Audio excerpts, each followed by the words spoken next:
Okay, magandang araw sa lahat at sa mga kapwa natin maintenance dyan, no? Mga technician. Trouble natin ngayon ay ang lubrication pump to ng injection machine. So, nabuksan na natin at check up natin kung ano talaga problema. Kasi parang kumakain siya ng buhangin. Gar daw.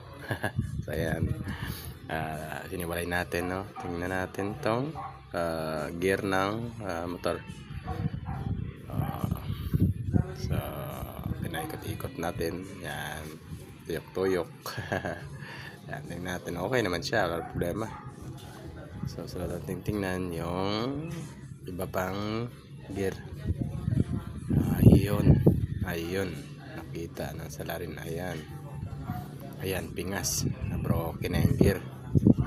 So, yan guys. Ang dahilan bakit ayaw mag-lubricate puntang machine. At galing ito.